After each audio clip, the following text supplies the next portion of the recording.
There are stories that seem to pulse on a different frequency, waiting in the silence of time for the right moment to be rediscovered. Many of them are born in unexpected places, far from major urban centers, in nations that are veritable hotbeds of UFO mysteries. And today, our investigation returns to Brazil, a vast territory whose wealth of cases is often forgotten or remains unknown to the global public. Of course, this phenomenon of hidden accounts isn't exclusive to just one country. And on our journey here at Alien Cases, we will cross borders to explore enigmas from all corners of the globe. We understand that in many cases, the absolute truth of the facts is an impossible line to cross. But, as we always emphasize, our goal is not to issue a verdict. That final decision belongs to you, to each viewer who joins us, forming your own opinions, insights, and critiques. We seek to create a community where healthy discussion flourishes in the search for answers. Our mission is to bring to light stories that have been told before, accounts that claim to be real contact. Some are supported by extensive research material, while others, like the last case we explored of Antonio Rossi, seem to have been deliberately hidden, surviving in a single book, never having been translated. Today's story fits into that second category. It takes us to the heart of the state of Minas Gerais, to a small town called Baependi. For our global audience, imagine a region of stunning beauty, surrounded by mountains, dense forests, rivers, and countless waterfalls. A place where life runs at a slower pace, dictated by agriculture and nature.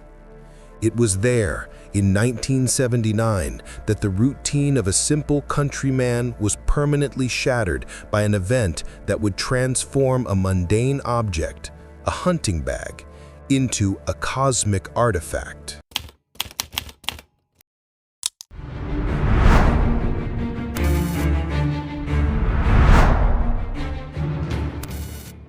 May 19th, 1979.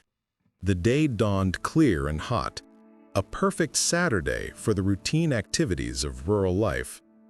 For Arlindo Gabriel, a worker at the Sobrado farm, the morning promised a hunt in the mountain ranges that frame Baependi. Accompanied by two friends, he prepared, carrying the tools of his trade, a 28-gauge shotgun, a .32 revolver, and, curiously, a camera. It wasn't professional equipment, it was a Tuca camera, a simple model for the time, which produced black and white images of modest quality. Arlindo brought it along to capture moments of camaraderie. Slung over his shoulder, a cloth haversack, a kind of rustic satchel, carried his lunch. Little did he know that this simple bag would become the centerpiece of one of the most intriguing puzzles in Brazilian ufology. Around 10:30 a.m., after a walk of nearly 2 miles, the trio arrived in a grove. There, as was their custom, they split up to cover a larger area. Arlindo said goodbye to his friends and went his own way, crossing a gully, a deep channel carved into the earth by the rains. As he emerged on the other side, he came upon a clearing with low vegetation. The silence was total, broken only by the sounds of nature. And then, the impossible happened. The cloudless blue sky was torn apart by a blinding light, which descended in a fraction of a second and hit the ground a few hundred yards away. Arlindo described it as a lightning strike, but there was no storm, not even a single cloud in the sky. The hunt was over. The investigation of his life was about to begin. Driven by a curiosity that outweighed his fear, Arlindo walked about 300 yards in the direction of the impact. And there, resting silently on the vegetation, was something that did not belong to this world. It was a cylindrical object, yellow in color, about 5 feet tall by 1.5 feet wide. Its base was darker and wider, and at the top, a sphere pulsed, alternating between red and white colors. Two small rods, like retracted wings, completed the strange sight. Arlindo knew this wasn't normal. This location was remote, difficult to access. No one would transport equipment like that out here. The instinct to record the unexplainable took over. He raised his Tuca camera and took a shot. The first photo of the impossible was taken. He barely had time to process what he was seeing when a second object descended from the heavens at incredible speed, landing just 50 yards away from him. This one was different, ovoid in shape, about 3 feet tall, supported by a single rod driven into the ground, the tip of which glowed a reddish hue. At the top, a small 4-bladed propeller spun slowly counterclockwise. Again, Arlindo took a photo. As he prepared the camera for a third click, a sharp hiss cut through the air. From where the second object stood, a white and extremely dense smoke emerged, completely enveloping it. Arlindo managed to photograph this anomalous cloud. Seconds later, it dissipated as quickly as it had appeared, and with it, the object had vanished. Stunned, he decided to look for his friends, but his path was blocked again. A third object, shaped like a barrel striped in red and white, landed 80 yards away. Its base rested on a dark cylinder, and at the top, another propeller spun slowly. The main body of the device moved in a bizarre way, as if it were breathing, rhythmically inflating and deflating. It was a mechanical and silent dance, a ballet of technological probes in broad daylight. Arlindo, now an eyewitness to a complex operation, photographed this third device 3 times. Whatever was happening, it was escalating. When Arlindo tried once again to move away, a new sound filled the air. He described it as the noise of a flooded engine. When he turned around, his jaw dropped. A much larger object, oval-shaped and gray, between 30 and 40 feet in diameter, was descending silently.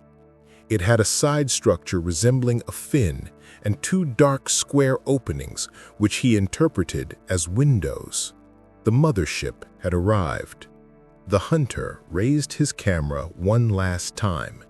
At the exact instant he pointed the lens at the colossal structure, the ship emitted a flash of unimaginable intensity. Arlindo's vision was completely blinded by an absolute white. The world disappeared. The photo that resulted from this moment is just a glare, as if the film had been exposed directly to the sun. Panic took over. Blind and dazed, he turned and ran, dropping his cap and haversack on the ground. But his escape lasted only a few steps. An invisible force paralyzed him completely. For nearly a minute, he remained frozen, a prisoner in his own body, while his vision slowly returned, stained and blurry. He was no longer an observer. He had become the focus of the observation. When the paralysis subsided, Arlindo felt firm hands gripping his arms. Looking to his sides, he saw 2 short beings, no more than 3 feet tall. They wore coveralls that enveloped their entire bodies and helmets with tubes connected to their backs. Their faces were exposed, and the sight was unsettling. They were similar to humans, yet at the same time inhuman, like familiar faces seen through a distorted mirror. Desperation made him scream for them to let him go. That's when one of them spoke. The voice, though strange, uttered words he understood perfectly. "We are all brothers. We mean no harm to anyone. We only want information." He was led to the larger ship. Near the structure, an intense cold enveloped him. A small staircase descended, and at the top, a third crew member awaited him. With a deep voice, the being asked him if he had seen an Izurkasa. Arlindo, confused, said he didn't know what that was. The being explained that it was a communication device that had failed and fallen to Earth. Arlindo then mustered the courage to ask, "Who are you?" The answer was enigmatic. "We are from the side of a coast." The being then questioned him, "Have you studied? Do you have intelligence?" Arlindo humbly admitted that he had not completed his studies. The crew member then extended a hand and helped him aboard. Inside, a circular room about 23 feet in diameter was revealed, with a domed ceiling where a bright light shone. The walls were covered with flashing lights and a panel with countless keys where 2 other crew members were operating the device. They conversed in a guttural and incomprehensible language. From a corridor, a 6th being emerged, this one without a helmet, who Arlindo perceived as female. After a brief exchange of words in the strange language, Arlindo was guided by this crew member to a smaller room. There was a piece of equipment that looked like a refrigerator with 2 circular screens. Using a rod as a pointer, the creature began a cosmic presentation. She showed the Earth, the Sun, the Moon, and then a silver yellowish patch with an irregular outline appeared on the screen. "That is where we come from," she explained, "and we return there in a few hours using the Earth's rotation." The most bizarre part, according to Arlindo, was the communication. He understood everything perfectly, but the creature's mouth movements were not in sync with the words he heard. It was like a real-time dub, with the sound seeming to emanate from the environment itself. At the end, one of the beings told him one last sentence: "We are of a matter like yours, of the same blood. In a little while, we will have a transmission." After the experience, which lasted about 5 minutes, he was led back to the entrance and instructed to descend and walk away without looking back, as a bright light could damage your sight. Arlindo obeyed. He walked for about 200 yards with heavy movements, his body feeling strange.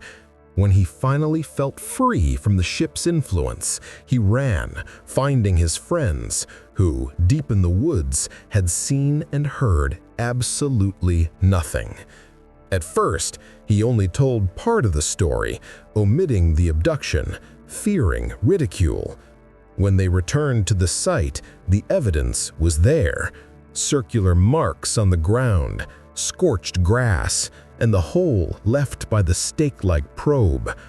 His cap and haversack, however, were gone. In the following days, the physical effects manifested. His eyes became red and swollen, severe headaches tormented him, and a deep sense of despair took over. His camera was dead. When opened by a technician, the diagnosis was shocking. The internal components were completely burned out, as if they had been exposed to a high level of radiation. The most extraordinary part of this story, however, was yet to come. On July 14th, almost 2 months later, Arlindo returned to the site accompanied by ufologists, and there, as if it had been left to be found, was his haversack. But it wasn't the same. The simple cotton fabric was now covered with complex drawings and inscriptions. Later analysis revealed that the characters were frighteningly similar to forms of ancient Hebrew, with passages identical to those found in the Dead Sea Scrolls. There were also Phoenician, Aramaic, and Egyptian symbols. The fabric of a simple hunting bag had become a cosmic papyrus. Researchers tried to decode the message. A literal translation was made, but another, more sinister one, emerged when ufologist Ricardo Ferreira Arantes inverted and mirrored the images, assuming a reverse impression. The message that emerged was apocalyptic. When it is determined, calamity. Threat, an isolated red exterminator. Not even the beauty of the most distant lands will be preserved. In the cloud, listen to the messenger, the pain of those who were destroyed by the flash. Deliver us from the curse of having the body consumed. They make it known that the wrath of God grows and approaches silently. What began as a simple hunt on a Saturday morning in Baependi turned into a journey to the heart of a mystery that transcends time and space. Arlindo Gabriel, a countryman, became the bearer of an indecipherable message, engraved not in stone, but on the cloth of his haversack. The probes, the ship, the beings, the cosmic presentation, it all culminated in that enigmatic artifact. What are we to make of this story? Was Arlindo an unwilling messenger? Was the message on the haversack a warning, a prophecy, or perhaps a historical record of an ancient civilization that shares our roots?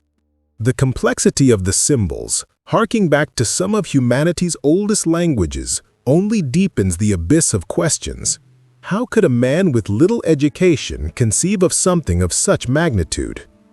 What does your intuition say about today's account? Was this a deliberate act of communication, leaving behind a puzzle for us to one day piece together? Is there any piece of this enigma that to you is the key to it all?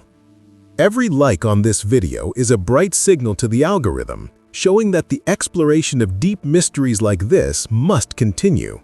It's the support that drives us to go deeper in the next case. If this is your first expedition with us, or if you're already a veteran investigator of the channel, make sure your subscription is active. It's the fuel that allows us to travel to the next enigma. And, of course, your analysis is the most important piece. The comments section is our field for debate. What do you think about the Haversack case? Leave your theory below. We want to know what you saw in this story.